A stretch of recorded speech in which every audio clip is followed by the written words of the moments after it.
¿Tiene su Biblia a la mano? ¿Tiene la Biblia allí? Vamos a ir al Antiguo Testamento. Vamos a buscar el último libro del Antiguo Testamento, que es... ¿Cuál es el último libro del Antiguo Testamento? Malaquías. Muy bien, Malaquías. Pero usted no va a ir a Malaquías, va a ir antes de Malaquías. Y ya usted va a encontrar cuál es el libro del profeta que vamos nosotros a tocar.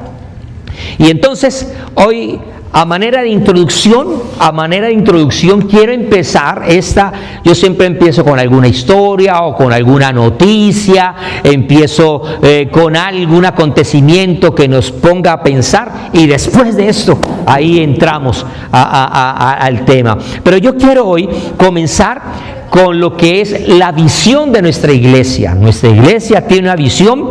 Nosotros entendemos que el que no sabe para dónde va, cualquier lugar le sirve. El que no sabe para dónde va, ya llegó, dice por ahí alguien también. Es importante que usted tenga una visión, sepa para dónde va.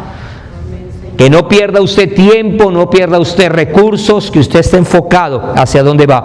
La iglesia tiene una visión. También tenemos una misión, pero hoy solamente quiero, de manera de introducción, hablar de la visión. ¿Cuál es la visión de nuestra iglesia? Centro Familiar Nueva Vida en Jesús.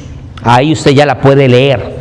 Hacer de Miami, del estado de la Florida, de los Estados Unidos y de toda la tierra, un espacio donde reinen el amor, la gracia, la fe y la bondad del Señor Jesucristo.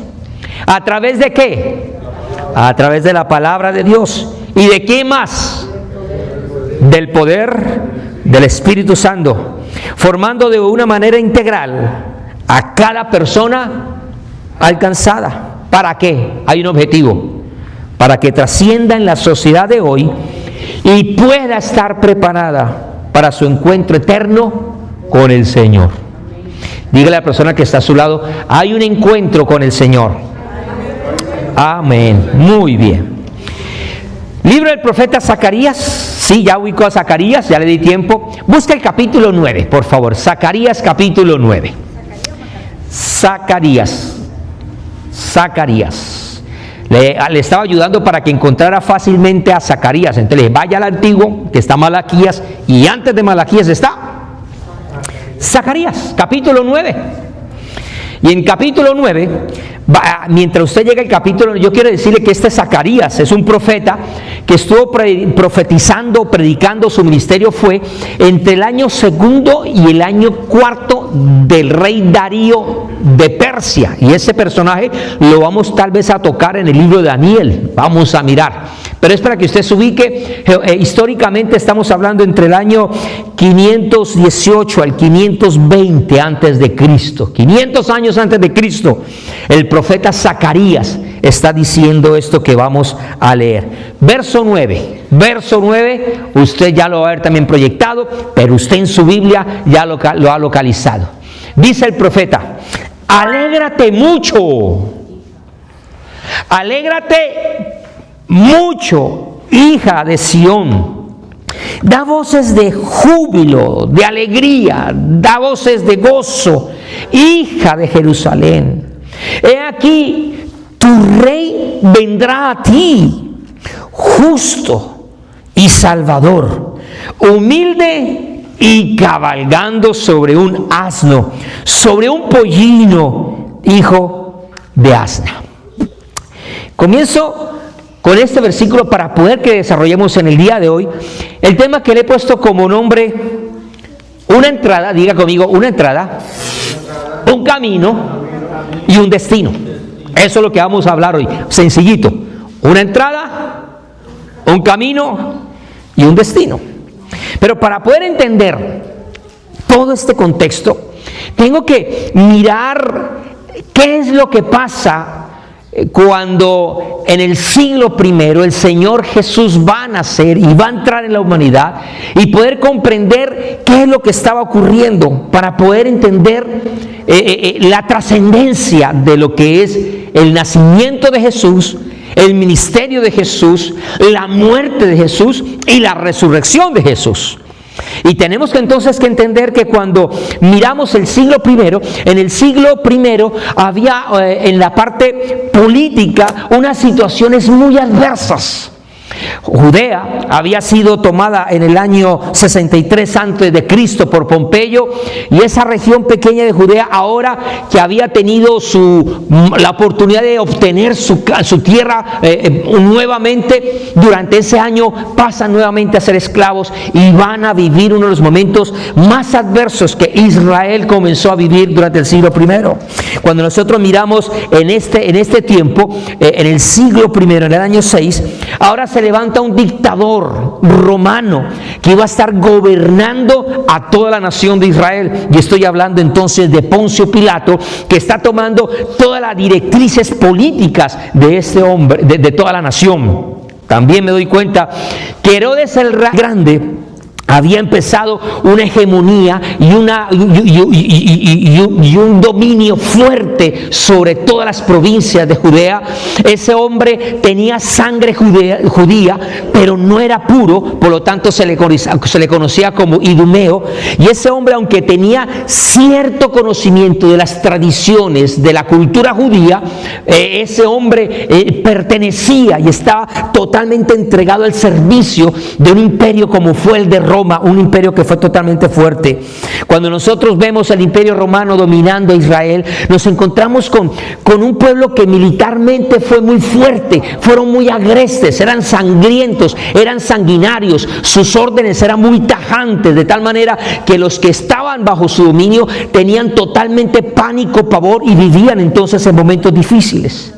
Eso si hablamos de la parte política. Pero si hablamos de la parte económica, vamos a encontrar a una nación que está produciendo, sosteniéndose de su productividad agrícola. Pero no solamente eran agrícolas, sino que también el comercio, por ser una región de paso, era rica, había abundancia también por parte del sostenimiento económico a través de la parte agrícola. Sin embargo, lo que más oprimía al pueblo de Israel era la parte tributaria. Los impuestos eran totalmente fuertes, altos, eran asfixiantes. Habían dos tipos de impuestos, uno de ellos por causa de la tierra y por causa de sus propiedades. Entonces había un impuesto directo. Sin embargo, habían otro tipo de impuestos indirectos, como era el impuesto por las aduanas, por el tránsito, por el comercio. Había una gran cantidad de cosas. ¿Y sabe qué es lo tremendo? Que aún el pueblo de Israel se presta para eso, y el templo también se hace partícipe de los tributos, de los impuestos que se están dando al pueblo de Israel. Se empieza a mezclar entonces la parte económica de lo religioso con lo financiero también. Y entonces pagaban tributos por sus diezmos, por sus ofrendas, por el comercio religioso que había allí. Si miramos el contexto social, vamos a encontrar entonces una gran diferencia entre las castas que habían allí. Estaba muy marcada la población en Israel. Por un lado tendríamos entonces una desigualdad social, donde había una élite muy rica que se aprovechaban de los pobres, con unas facilidades, con unos beneficios que hacían asfixiante a las otras castas. Ellos se dedican a la recaudación de impuestos.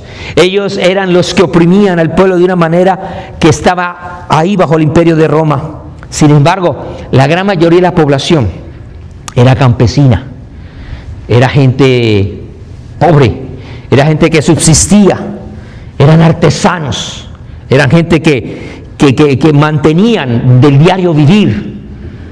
Es una casta que era productiva, pero estaba esclava. Y había otra casta que era la más deteriorada, la más golpeada. Eran los esclavos que estaban ahí bajo el yugo de Israel.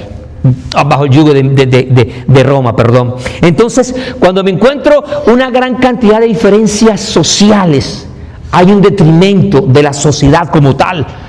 Y eso entonces hace que nosotros miremos ahora el contexto religioso y político y moral, que es lo que a mí con el que quiero centrarme ahora. Porque Israel Era un pueblo que tenía un conocimiento de un Dios vivo, de un Dios poderoso, era monoteísta, pero ellos estaban en medio de una sociedad tan politeísta, tan lleno de dioses y creencias, que algunos sectores trataron de mantenerse fieles a su creencia, pero otros empezaron a tener algunas familiaridades y algunas mezclas con las creencias que están allí. El templo de Jerusalén, que debía haber sido el templo de santidad, de obediencia, de adoración a Dios, de exaltación a Dios, comienza a permitir ciertas prácticas que no eran lo que Dios esperaba de su templo y de su casa sacerdotal, y empiezan a haber una cantidad de mezclas y cantidad de divisiones y cantidad de posturas que empiezan a permitir que la gente religiosamente empiece a tener un sincretismo, empieza a confundirse totalmente.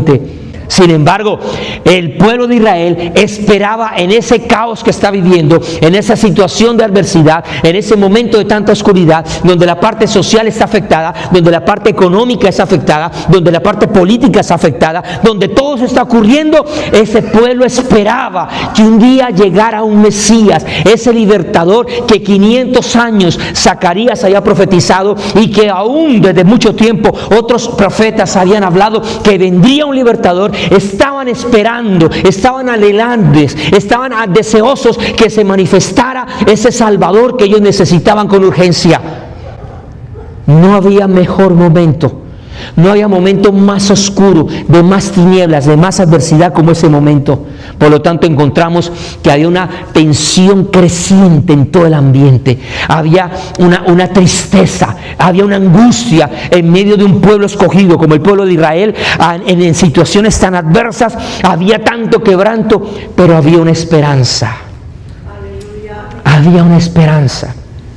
Y lo que quiero decirle con todo el cariño es, para nosotros poder entender el mensaje del profeta de Zacarías, cuando Zacarías está invitando y diciendo: alégrate mucho, oh hija de Sión, alégrate mucho, hija de Jerusalén, está creando una expectativa en medio de tanta adversidad. Por lo tanto, lo que usted y yo celebrábamos hace 8 días con respecto a la entrada de Jesús, es el cumplimiento de una palabra que estaba invitando a una vida de victoria, a una vida de bendición, a una vida de gozo, a una vida de prosperidad, a una vida de cambio, a una vida de gozo, de la cual usted y yo podemos ser partícipes también cuando decimos amén. El mensaje está invitando entonces a que haya alegría y haya gozo. Pero ese mensaje hubiera sido un mensaje más si no hubiera tenido cumplimiento. Porque toda palabra profética siempre será profética hasta que no se cumpla. ¿Cuántos decimos amén? Ahora, ¿qué es mejor? ¿La profecía o el cumplimiento?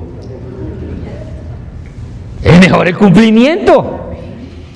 Pero muchas personas lamentablemente esperan solamente profecías y están esperanzados en profecías, pero no hay cumplimiento de lo que ellos están determinando. Así que viene el cumplimiento, diga conmigo, viene el cumplimiento. Y cuando usted lee Mateo, en el capítulo 21, búsquelo usted, si lo tiene allí, yo lo voy a adelantar. Vamos a ver el cumplimiento de lo que Zacarías había anunciado. Y entonces usted conoce muy bien que cuando se acercaron a Jerusalén, vinieron a Betfagé, al monte de los Olivos, y Jesús envió 2 discípulos, diciéndoles: id a la aldea que está enfrente de vosotros, y luego hallaréis a una asna atada y a un pollino en ella. Desatadla y traédmelos. Y si alguien os dijere algo, decid: el Señor lo necesita, y luego los enviará. Todo esto aconteció para que se cumpliese dicho por el profeta cuando dijo: decid a la hija de Sión: he aquí tu rey viene a ti, manso y sentado sobre una asna, sobre un pollino, hijo de animal de carga. Era necesario que se cumpliera. Y los discípulos fueron, hicieron como Jesús le mandó, y trajeron el asna y el pollino, y pusieron sobre ellas sus mantos, y él se sentó encima, y la multitud, que era muy numerosa, tendía sus mantos en el camino, y otros cortaban ramas de los árboles y las tendían en el camino, y la gente que iba adelante y la gente que iba atrás clamaba diciendo: Hosana al Hijo de David, bendito el que viene en el nombre del Señor, Hosana en las alturas. Cuando entró en él, dice el verso 10, cuando entró él en Jerusalén, toda la ciudad se conmovió. Diga conmigo, cuando Jesús, con más ganas, dígalo, cuando Jesús entra, es imposible no ser conmovido. Cuando Jesús llega a una vida, esa vida es transformada. Cuando Dios llega a una familia, cuando Jesús llega a una familia, esa familia es transformada. Cuando Dios llega a una sociedad, si Jesús llega, esa sociedad es afectada. Es imposible que alguien que haya recibido a Jesús no sea transformado. ¿Cuántos decimos amén? Cuando Jesús llega, todo se conmueve. Mire, Jesús está llegando a una sociedad que había sido oprimida. Jesús está entrando a una ciudad que había sido marginada, golpeada, humillada. El pueblo escogido por Dios había sido esclavo ya por tantos años, y cuando Jesús viene, Él aparece de una manera como no lo esperaban los seres humanos. Sin embargo, dice la Escritura que cuando Él ingresó, vino una transformación. Ahora sí entiende usted cómo cobra vida la palabra de Zacarías cuando decía: alégrate, alégrate no poco, alégrate no más o menos, alégrate no hay por los laditos, alégrate mucho Jerusalén, alégrate mucho, porque el Rey, el Salvador, el Libertador, el Restaurador, el que cambia, ha llegado sobre ti. El Dios que ha prometido algo ha cumplido su palabra, y por lo tanto usted y yo tenemos motivos para gozarnos y regocijarnos en Él. ¿Cuántos decimos amén? Yo me imagino ese pueblo, el pueblo de Israel, el pueblo de Dios, estando en su propia tierra, pero esclavos de otros. Qué difícil es eso. Qué duro es tener que ir permiso a sacar agua, por ejemplo, de su propia agua, que sabe que es de uno. Eso es como cuando alguien tiene una casa y deja de ser el dueño de la casa para pagar renta en su propia casa. Eso es muy bravo. ¿Cierto que sí? De usted tener algo y perder ese algo para después mendigar eso es muy fuerte. Esa es más o menos la condición de lo que está viviendo Jerusalén. Eso es lo que más o menos está viviendo toda Israel. Ahora, yo creo con todo mi cariño que usted y yo estamos muy agradecidos porque un día Jesús entró a nuestras vidas. ¿Cuántos decimos amén? Yo no sé cuándo fue su día. Yo tengo por lo menos, creo que fueron 2 días, que yo digo que fue cuando Jesús llegó a mi vida. Una cuando escuché la voz, no sé el día, fue en 1979. Escuché una voz, pero no sé el día. Pero desde ese día que escuché esa voz, mi vida cambió.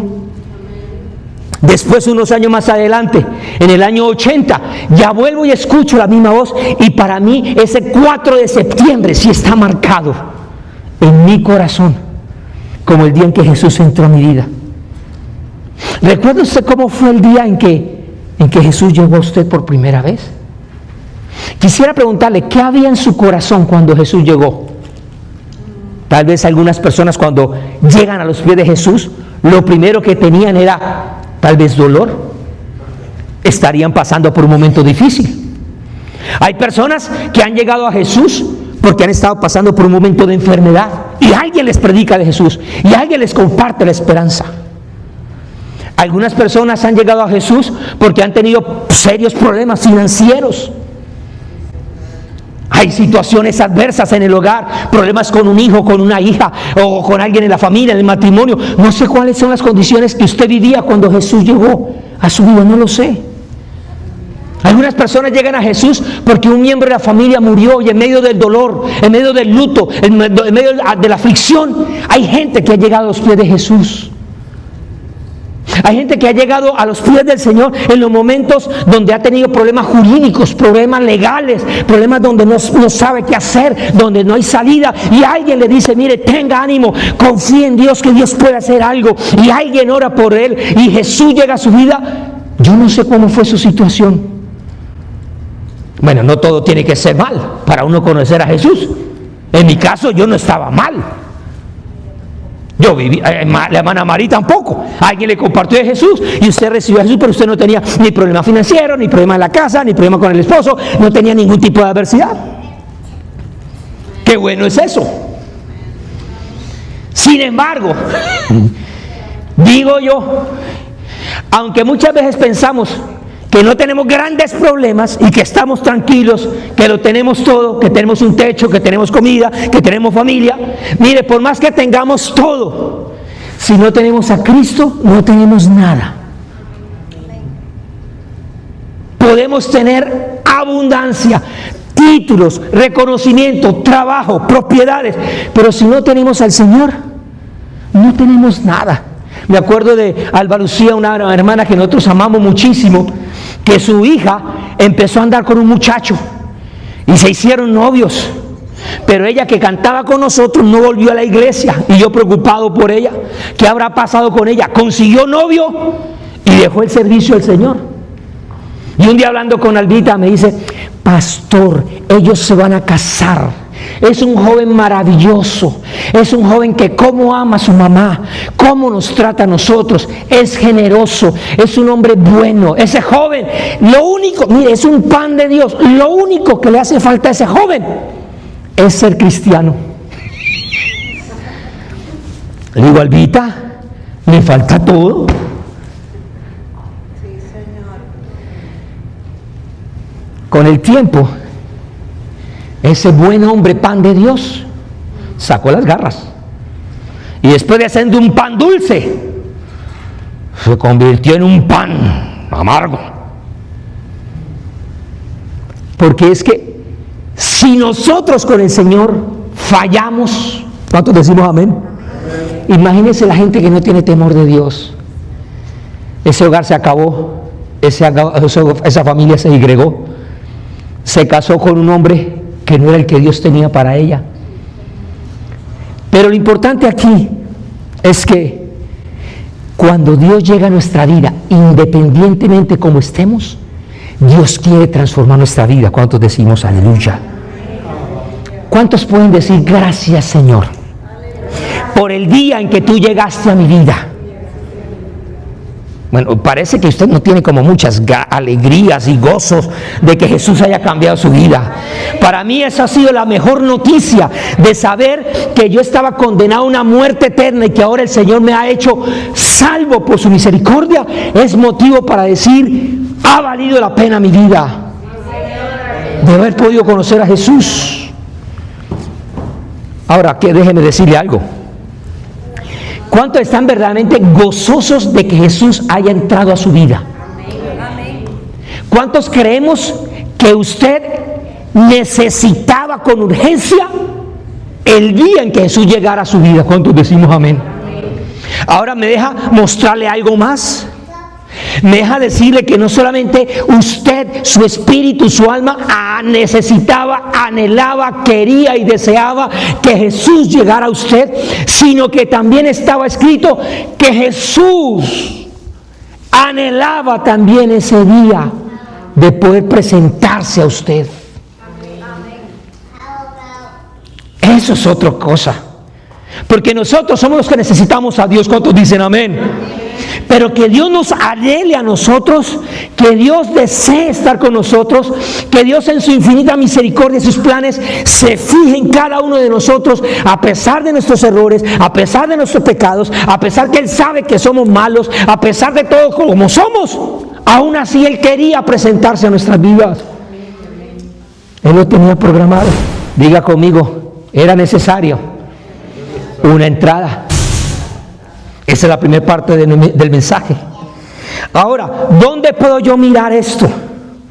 ¿Dónde puedo yo entender que no solamente yo necesitaba que Jesús llegara a mi vida, sino que el Señor había destinado presentarse a cada uno de nosotros? Acompáñeme al Evangelio de Juan y va a entender las palabras de Jesús cuando Jesús dice: no me elegisteis vosotros a mí, sino que yo los elegí a vosotros y os he puesto para que vayáis y llevéis fruto, y vuestro fruto permanezca, para que todo lo que pidiereis en el Padre en mi nombre, Él os lo dé. Dígale a la persona que está a su lado: tú estabas en los planes de Dios. Tú estabas en los planes de Dios. Yo bendigo al Señor en esta mañana, porque aunque yo no valía 5 para otros, Dios con su amor me había mirado.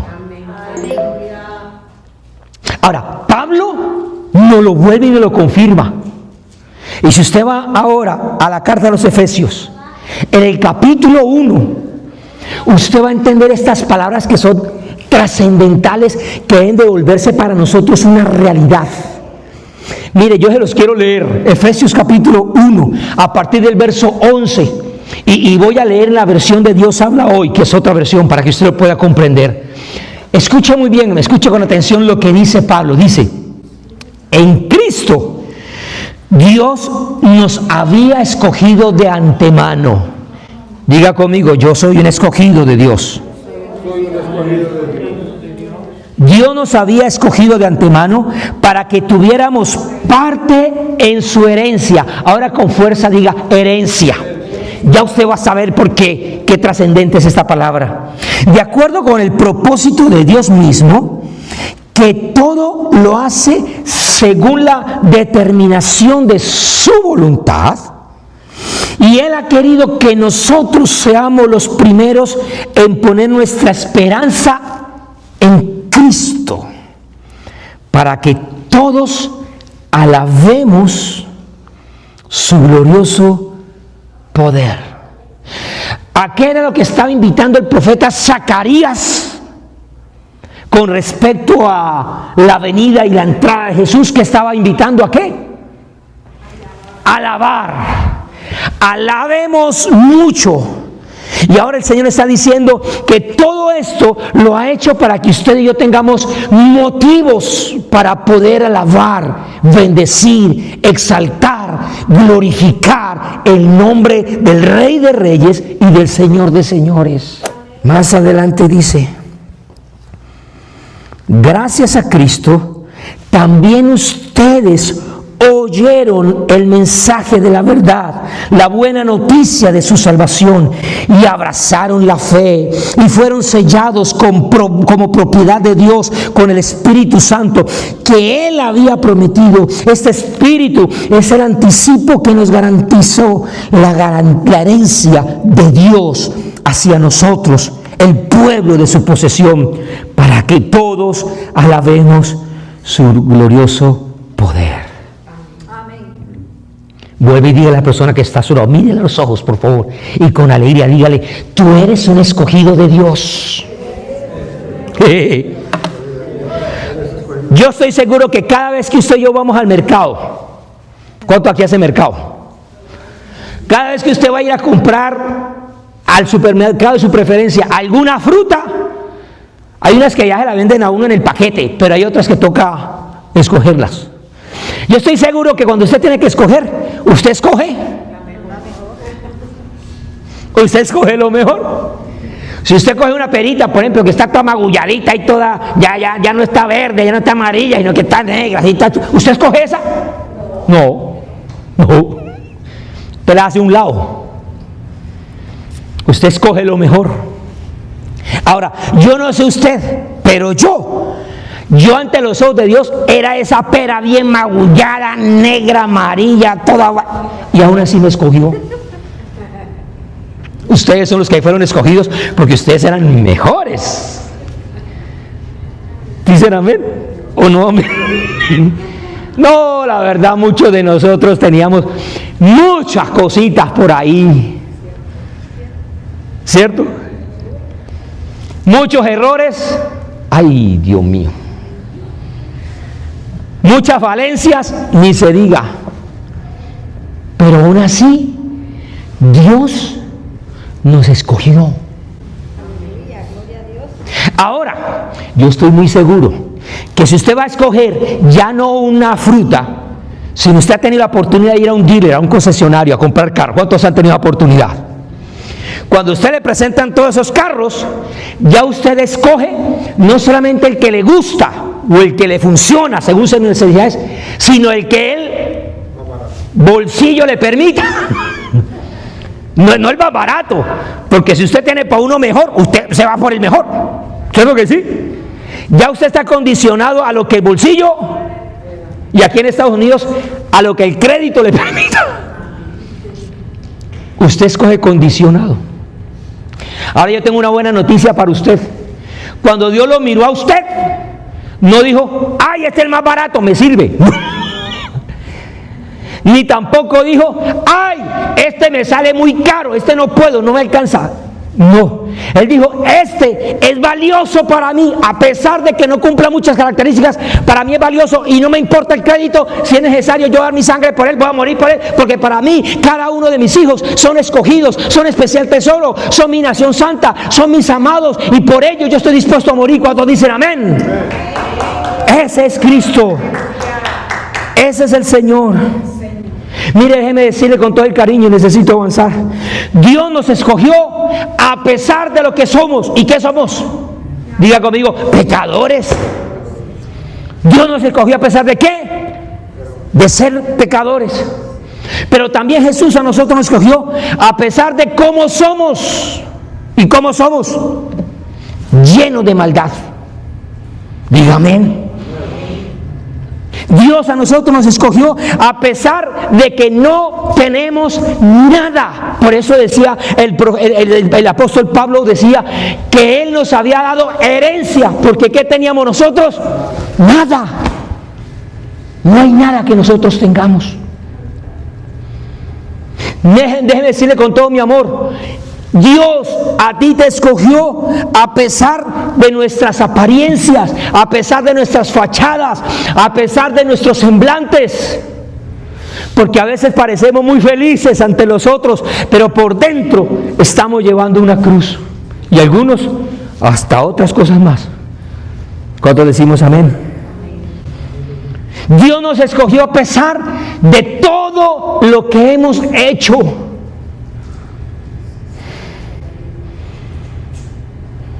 Yo no sé usted, yo a veces, como esta semana que alguien llegó y me escribió desde Venezuela y me dijo unas palabras tan bonitas. Pastor, usted ha sido el mejor pastor que hemos tenido en toda esta congregación. Eso me llenó el corazón y dije, yo no soy digno de ello. Y eso de verdad lo llena a uno, pero uno es digno de eso. Pero a veces hago cosas también muy malas. Y a pesar de eso, Dios me miró y te miró también a ti. Dígale una vez más a la persona que está a su lado, tú eres un escogido de Dios. Ay. Que Dios desde su santo trono haya pronunciado tu nombre, te haya visto como te haya visto. Ese santo Dios de manos santas, como dice Salmo 40, se inclina hacia usted y hacia mí, y es capaz de meter sus manos santas en medio del lodo cenagoso, horrible, pudriento, eso, fétido, lleno de iniquidad, de maldad, de pudredumbre, y aún así ponga sus manos sobre ti y te llame por tu nombre para ponerte en una peña que es Cristo, para lavarte, purificarte, limpiarte, abrazarte y decirte, eres mi hijo amado. Eso es algo que mucha gente afuera no entiende y muchos de nosotros no valoramos. A veces no valoramos el que es estar mejor un día en la casa del Señor que mil, como dijo el salmista, fuera. Y no estoy hablando de venir al templo, porque hay que venir al templo. Estoy hablando de poder gozarse en su presencia. Mire, si usted llegase a entender esto con este espíritu con lo cual estamos dando, a usted le va a quedar mucho más fácil entender el Salmo 103. Tiene ahí su Biblia a la mano, rápida, vaya al Salmo 103 para que leamos esto que nos interesa a nosotros. Va a entender usted a lo que dice el rey David. Oh, David, en un momento tan difícil en su vida, él levanta su voz y a partir del verso 8, no lo voy a leer todo el Salmo 103, dice: misericordioso y clemente es Jehová. Ahora, recuerde que estos son salmos, estos son himnos, estos son cantos, y eso está hablando de que una cosa es usted cuando está alegre, habla, pero otra cosa es que cuando usted está mucho más alegre, usted ya no habla, usted ahora canta. Y si está mucho más alegre, no solamente usted canta, sino que usted hasta baila también. ¿Cuántos dicen amén?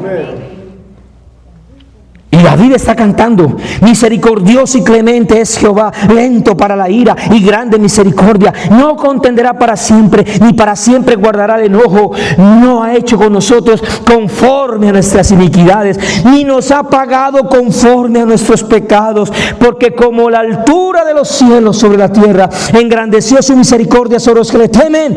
Cuanto está lejos el oriente del occidente, hizo alejar de nosotros nuestras rebeliones.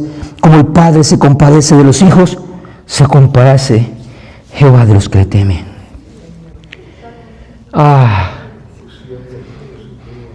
Dios nos escogió, ¿cuántos dicen amén? Y nos dio entrada. La pregunta ahora es: ¿entrada a qué? ¿O entrada a quién? Esa es la pregunta. Si hay una entrada, es porque hay una puerta, ¿cierto que sí? Sí, no puede haber entrada si no hay puerta. Ahora, vamos a empezar a desarrollar esto para ir al segundo punto. Cuando en la vida miramos lo que significa o representa una puerta, estamos hablando de un punto de acceso de una realidad a otra. En este caso, nos va a llevar de un lugar de maldad, de iniquidad, de pecado, de mentira, de engaño, de cantidad de cosas malas, para poder nosotros llegar a un destino, que es el que vamos a desarrollar hasta el final. Pero entonces, ¿qué es la puerta? O mejor, ¿quién es la puerta? Y usted conoce muy bien lo que dice el profeta Juan, el apóstol, en el capítulo 15. Jesús registra y le dice: de cierto os digo, que el que no entra por la puerta en el redil de las ovejas, sino que sube por otra parte, ese es un ¿qué? Es un ladrón y es un salteador. Mas el que entra por la puerta, el pastor de las ovejas es. Diga conmigo: hay unos que parecen pastores, pero no lo son. Eso es lo que está diciendo Jesús. Hay unos que dicen ser, pero no son. Son falsos. Pero entonces él mismo ya aclara, él mismo no deja la interrogante, y él mismo ya le dice: yo soy la puerta. El que por mí entrare será salvo, y entrará y saldrá y hallará pastos. ¿Sabe qué es lo que está pasando? Jesús está utilizando una figura que era muy común para los pastores de ese tiempo. Y cuando los pastores sacaban su rebaño y se apartaban mucho de su casa, iban por los campos y se apartaban mucho, les tocaba pasar la noche afuera, lejos de su propia casa. Ellos construían una cantidad con rocas o cualquier lugar, ya tenían algunos construidos, y ahí metían las ovejitas para protegerlas a los animales. Sin embargo, ese lugar tenía acceso, pero no había puerta. ¿Y qué le tocaba entonces al pastor? El pastor se paraba ahí, se asentaba y pasaba la noche ahí en la puerta. De tal manera que no había forma para entrar por otro lugar, sino solamente por él, por donde está la puerta, por donde está el pastor. Ahí dormía el pastor. Y eso es lo que está diciendo Jesús: yo soy esa puerta, yo soy el que estoy guardando, protegiendo. Si alguien quiere meterse por otro lugar, esos son malos, esos no son los verdaderos, esos no son las verdaderas puertas, no son los verdaderos pastores. Pero para poder entender esto, usted tiene que entender que hay un problema. Diga conmigo, hay un problema. Hay un problema y ese problema es serio. Y también lo registró un profeta, Isaías. En el capítulo 59, él dice que hay un gran problema. ¿Cuál es? Dice el profeta: he aquí, no se ha acortado la mano de Jehová para salvar. ¿Cómo presentaba Zacarías al que iba a venir? El Salvador.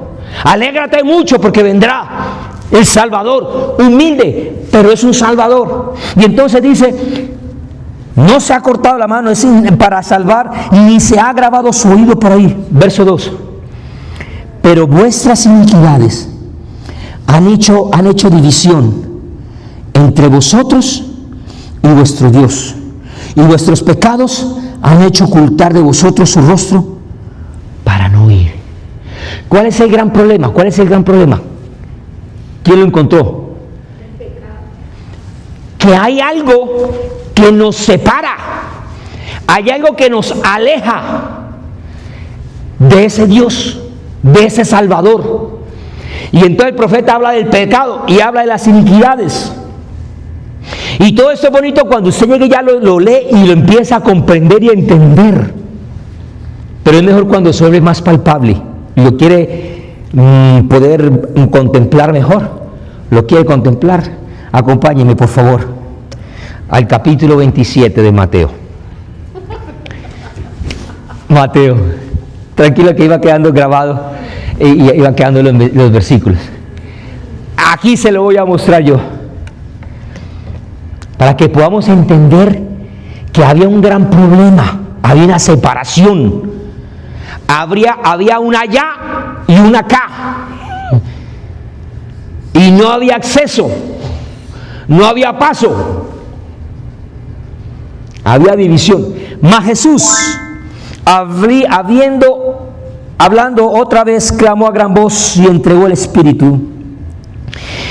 Y he aquí, el velo del templo se rasgó en dos, de arriba a abajo, y la tierra tembló, y las rocas se partieron, y se abrieron los sepulcros, y muchos cuerpos de los santos que habían dormido se levantaron y salieron de los sepulcros. Después de la resurrección de él, vinieron a la santa ciudad, que es Jerusalén, y aparecieron a muchos. No tengo mucho tiempo para hablarle de esto, pero en el templo había un velo que dividía el lugar santo del lugar santísimo. No todo el mundo tenía acceso al lugar santísimo, solamente el sumo sacerdote, no más. Pero ese velo, según lo que dicen los profetas y según lo que dice Josefo, podría tener, originalmente textualmente dice que tenía 30 codos, pero Josefo llega y dice que llegó a tener 40 codos de altura. Dice Josefo que esa cortina era más o menos de unos 10 centímetros de grueso, y estamos hablando de más o menos unos 18 metros de altura, o sea que era mucha tela, pesada, fuerte.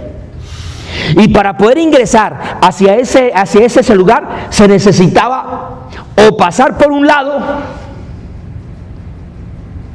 pero usted ya entendió que Jesús dijo que es mejor no pasar de lado, porque es que de lado es más fácil correr ese pesado velo y pasarlo de lado. Dicen algunos estudiosos que la otra forma era de arrodillarse y levantar el telón y pasar al otro lado del velo, pesado por 10 centímetros, y cruzar. Dice Josefo que ni siquiera con caballos era posible poder arrancar ese velo que era gruesísimo. Pero no había otra forma. Ahora imagínense al sumo sacerdote pasando por debajo de ese pesado velo para poder ingresar al otro lado. Ahora la Biblia dice que cuando se cumple la profecía, mientras Jesús está en la cruz, mientras Él está muriendo, en ese momento el velo se rasgó de arriba a abajo. Se hace una puerta en el cual el hombre ahora puede ingresar a lo glorioso, a lo santo, a lo bueno de Dios. Ahora entendemos lo que dice Hebreos capítulo 4 verso 16, cuando hay una invitación que dice: venid y acerquémonos confiadamente al trono de la gloria, al trono de la gracia. Hay libertad, ahora hay un acceso, ahora sí hay una puerta que nos permite a nosotros entrar a donde Dios había dicho: hay una división por causa de vuestros pecados, por causa de vuestras iniquidades. No hay contacto entre el hombre y Dios, Dios y el hombre. Ahora podemos ingresar ante su trono. ¿Cuántos decimos amén? Amén. ¿Y sabe qué más dice el escritor a los Hebreos?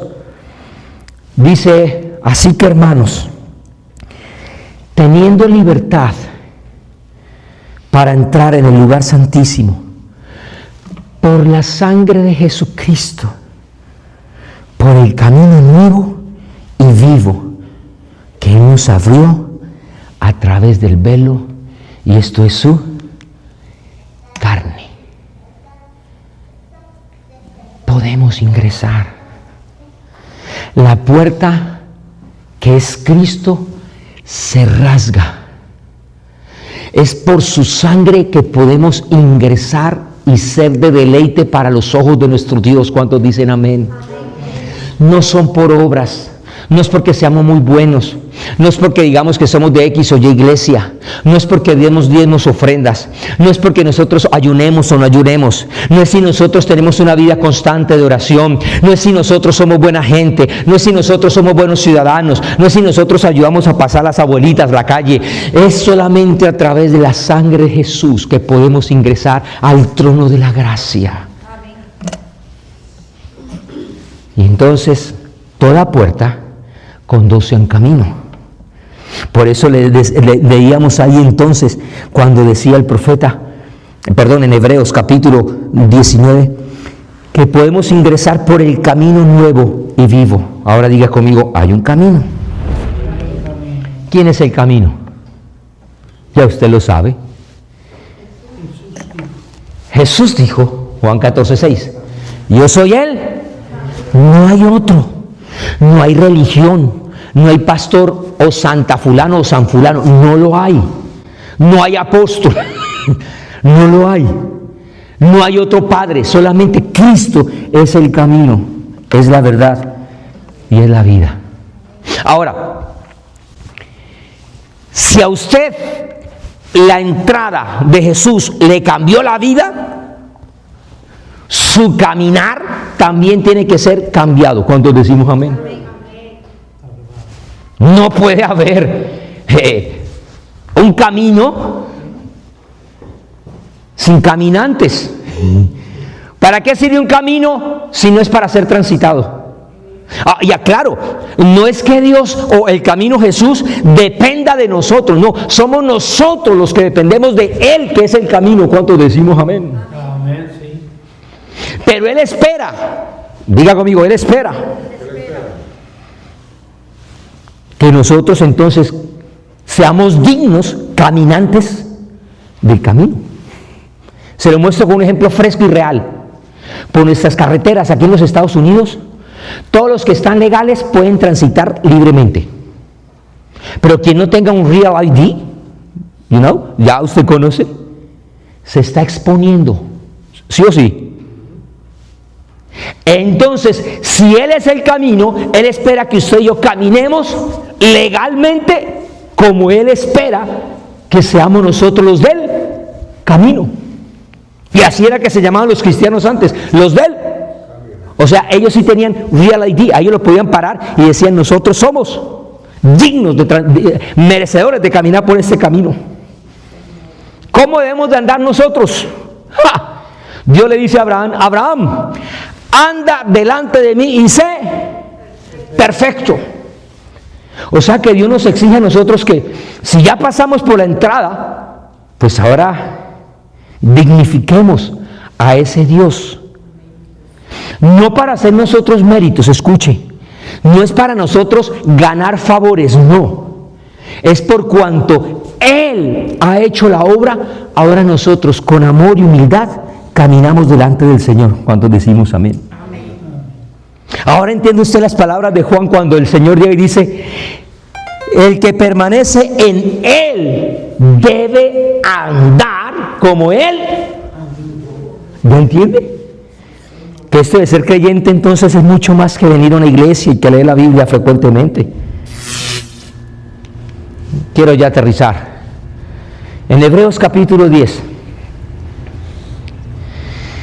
dice el verso 14: porque con una sola ofrenda, este es el sacrificio de Cristo, no otro, con una sola ofrenda hizo perfectos para siempre a los santificados. Déjeme preguntarle, ¿cuántos santificados hay aquí? Levante la mano todos los que creen que son santificados por la obra de Cristo y la obra del Espíritu Santo. ¿Cuántos? Amén. Ahora, si usted es santificado, según este texto, también lo llama usted ¿cómo? Perfecto. Muy bien, amor. Perfecto. Le presento al perfecto y a la perfecta varón o mujer de Dios que está a su lado. Salúdelo, diga: yo soy perfecto. Diga: yo soy perfecto.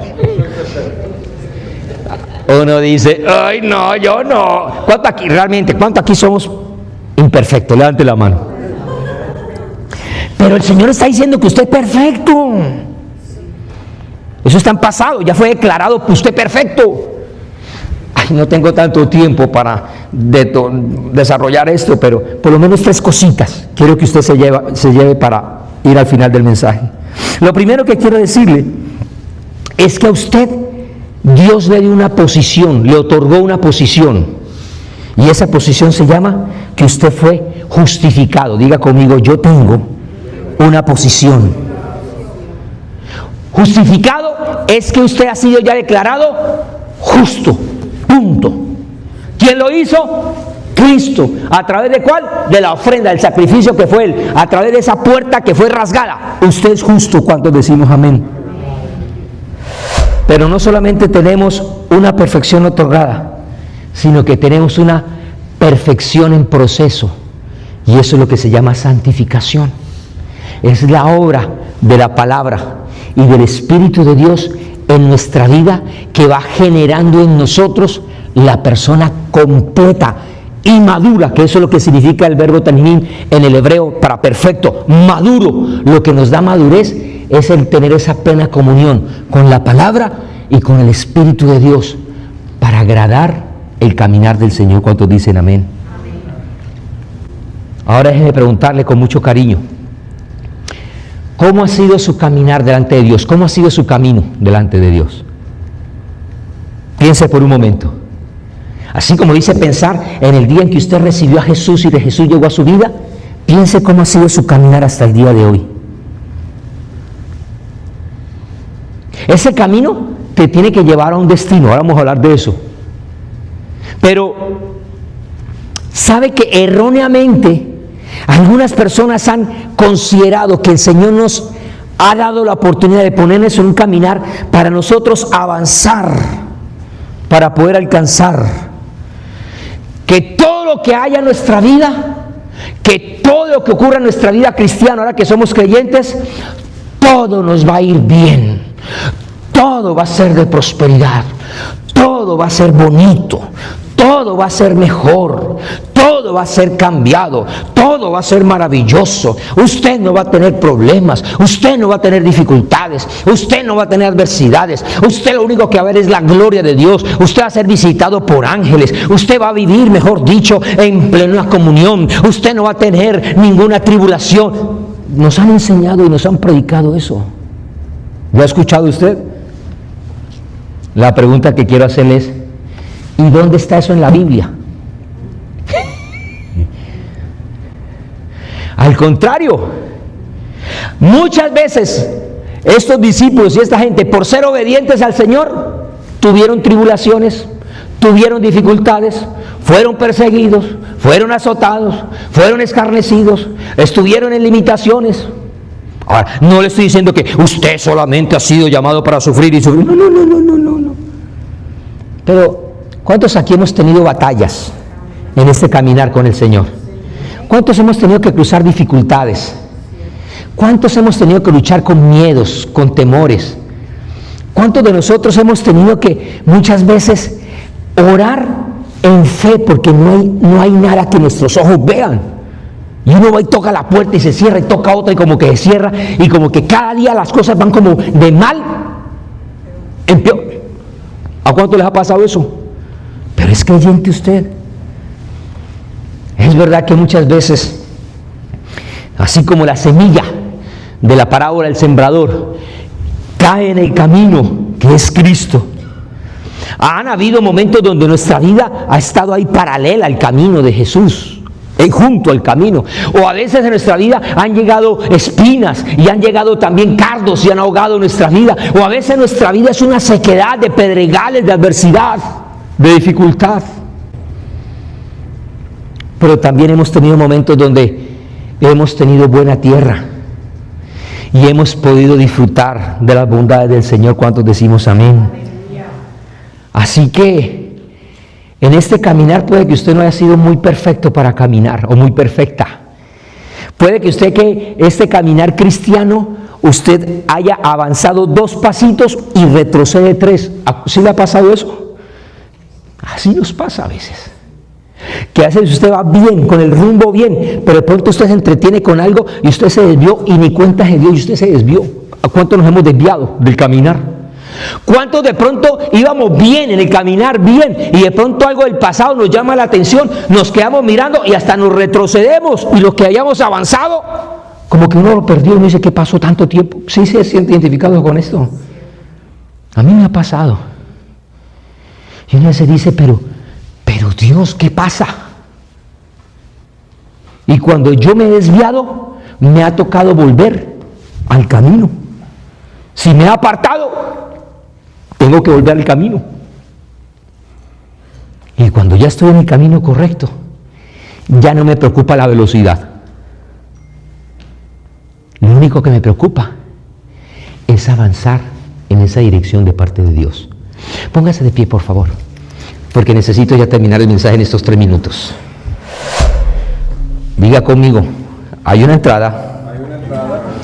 Diga conmigo, hay un camino. Y en ese camino el Espíritu de Dios nos va a estar puliendo, nos va a estar moldeando, nos va a estar ayudando. Y sabe una cosa, sus manos sí que saben trabajar con amor en vasijas rotas como usted y como yo. Él sí que es un precioso artesano. Él sabe tratarnos de la manera perfecta para hacernos a nosotros perfectos. Si hubo una entrada y hay un camino, es porque ese camino nos lleva a un lugar. ¿Y cuál es ese lugar? ¿Cuál es ese destino? ¿Cuál es ese encuentro? Algunas personas dicen, ahora que soy cristiano y conocí a Cristo, lo que me espera es el cielo. Algunos dicen, los que ya han leído un poquito más la Biblia, dicen, no, a nosotros nos espera una ciudad nueva, una nueva Jerusalén, una santa ciudad. Otros dicen, a mí lo que me espera es el paraíso, el paraíso. Esa puerta me lleva para el paraíso, para la salvación. Sin embargo, esta puerta, que es Cristo, nos conduce por un camino que es Cristo, a un destino que es Cristo. Él es lo que nosotros anhelamos. No importa si las calles son de oro y el mar de cristal. Fuimos llamados nuevamente para volver a aquel Dios que un día nos amó, que un día nos formó, que nos hizo a imagen y semejanza de Él. De entender que por causa de nuestros pecados, nosotros y nuestras transgresiones, lo que perdimos no fue un huerto del Edén. Gloria a Dios por el huerto del Edén. Fue eso, tuvo que haber sido maravilloso, precioso. Pero lo que hacía especial al huerto del Edén era que Dios y el hombre podían hablar cara a cara, aún desnudos y no avergonzarse, porque Dios y el hombre y Dios vivían en una perfección de comunión, en plenitud. Eso fue lo que Jesús vino a salvar. usted y a mí, que éramos viles pecadores, que un día perdimos lo más sagrado. No es la salvación, eso es consecuencia. Es el Salvador. La profecía dice, alégrate, porque ha venido el Salvador. Lo que hace grande la salvación es Él. Así que pudimos resumir en unas horas todo lo que un pueblo vivió en una semana. Una entrada, un camino y hay un destino. ¿Y sabe qué es lo mejor? Lo voy a dejar, como decimos en Colombia y también en Venezuela decimos, lo voy a dejar picado. Lo voy a dejar con algo ahí. Lo mejor es que el destino, que es Cristo, Cristo viene de regreso por su pueblo. Él viene al encuentro. Él no está esperando al otro lado del camino que usted y yo atravesemos. Él está acercándose porque va a haber un momento donde Él va a venir a recibirnos. Y yo no sé usted, pero yo quiero estar listo para cuando Él venga por mí. Y yo quiero verlos a ustedes también. Que esto que sufrimos aquí en la tierra, que padecemos, esto quede como aguas que pasaron, porque hemos podido encontrar y abrazar a ese Salvador. Incline su rostro un momento, por favor, para que nos preparemos en oración. Y quiero pedirle, por favor, que allí donde usted está, ahí con su rostro inclinado y sus ojitos cerrados, por un momento, ahí en el silencio, piense en el día en que Jesús entró a su vida. Recuerde ese día, por favor. No sé si fue una mañana, no sé si fue en la noche, no sé si usted estaba confundido, en preocupaciones y en angustias. No sé si usted estaba bien, no lo sé. No sé si había frío o calor, pero piense en ese momento. El día que usted abrió su corazón para que Jesús fuera su Señor y su Salvador. Ese día, mi hermano, mi hermana, ese día fue destinado para que usted fuera salvo. Es un día totalmente especial. Por eso ahora quiero invitarle para que usted le diga, Señor, gracias por ese día. Cuando, no importando mi condición, me llamaste, me escogiste, me hiciste tu hijo. Gracias por el día en que yo fui recibido por ti, precioso Salvador. Piense por un momento en cómo ha sido su vida desde ese día hasta el día de hoy. ¿Cómo ha sido su caminar? ¿Cómo ha sido el desenvolvimiento de su vida hasta hoy? Piense en los momentos de tristeza, de dolor, de desolación, incluso de pecado. Piense en aquellos momentos donde han habido dolor y tristezas, lágrimas, en ese caminar. Y si usted le falló a Dios, dígale, Señor, perdóname. Perdóname. Si usted en ese caminar murmuró, rechazó, criticó, dígale, Señor, perdóname por haber actuado con necedad. Perdóname. Perdóname. Si usted se apartó, si usted se dejó desviar a derecha o a izquierda, o incluso usted retrocedió, dígale, Señor, perdóname, porque mi caminar no ha sido como el que tú esperabas de mí. Te pido perdón. Si en ese caminar ha habido victorias, han habido alegrías, han habido triunfos, han habido bendiciones, han habido cosas buenas, le invito para que usted abra sus labios y diga, Señor, gracias por todo lo que he vivido hasta el día de hoy. Dígale gracias por tus bondades. Gracias por tu misericordia. Gracias por tu cuidado. Gracias por tu favor. Gracias, Señor, por acompañarme en este caminar, Señor Jesús. Ahora déjeme decirle algo. Allí con sus ojos cerraditos. La Biblia nos dice que incluso esos momentos de maldad o de penumbra o de adversidad, de dificultad, aún así el Señor los permite para Él mostrar su gloria. Y al final, Él convierte para bien esos momentos de dolor. Y vale la pena que aunque vivamos esos momentos, podamos apoyarnos en la mano salvadora de nuestro Salvador Jesús para levantarnos y decir: Señor, hoy tengo la experiencia, hoy tengo la evidencia, que aunque 7 veces yo caiga como justo, tu mano no se ha cansado y ha estado velando para levantarme una y otra vez. Por ello te doy gracias. Ahora, ¿me permitiría usted orar por usted? Quisiera orar por usted y para ello le invito a que levante sus manos al cielo. Levante sus manos y me permita, como siervo del Señor, solamente orar por usted, por esta iglesia. Padre, yo te doy gracias por cada vida que está hoy aquí, cada uno de mis hermanos y mis hermanas.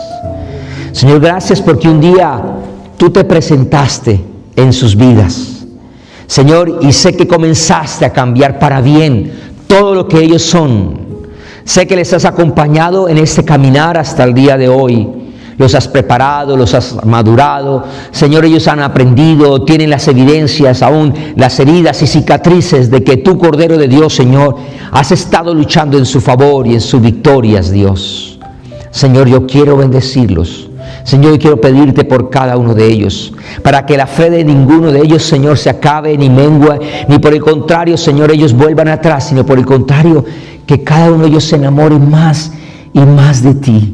Señor, que para ellos sea un deleite leer la palabra, el conocerte a través de la Escritura. Que para cada uno de ellos, Señor, sea un deleite conocer la cercanía del Espíritu de Dios, para ellos avanzar, para ellos, Señor, ser los hijos que tú has destinado que cada uno de ellos sea. Señor, te pido que cada vida que está aquí, tú la tomes de tus manos, Dios, y no permitas que ninguno se desvíe ni a derecha ni a izquierda, que por el contrario ellos perseveren en la fe. Ellos, Señor, avancen con mayor vigor y con mayor victoria, que ellos, Señor, con alegría sigan, Señor, avanzando en este caminar, de tal manera, Señor, que ellos sean guardados hasta la pronta venida tuya, Cordero de Dios. Presérvalos en este mundo, Señor, en este mundo provee todo lo que ellos necesiten, pero que siempre, Señor, ellos puedan tener la mirada en alto, sabiendo que tú vienes, Señor, y vienes por una iglesia santa, sin arruga, sin mancha, Cordero de Dios. Acompáñalos en el resto de la semana, Señor. Muestra tu gloria y tu bondad, Señor. Que las noticias tristes de la semana, Señor, en mis hermanos, en mis hermanas, Dios, se conviertan en bendición y en transformación, porque tú, Señor, eres capaz de convertir lo muerto, lo seco en vida, en bendición, en abundancia.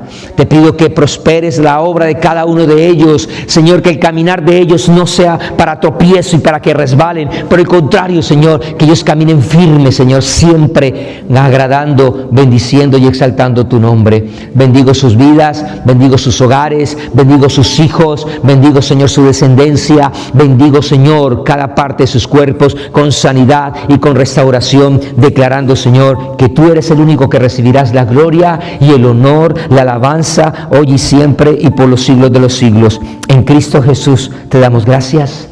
Amén y amén. Antes de salir, dígale a la persona que está a su lado: eres un escogido de Dios. Eres una escogida de Dios. ¿Salió usted bendecido esta mañana? Aleluya. ¿Salió bendecido, bendecida con el mensaje?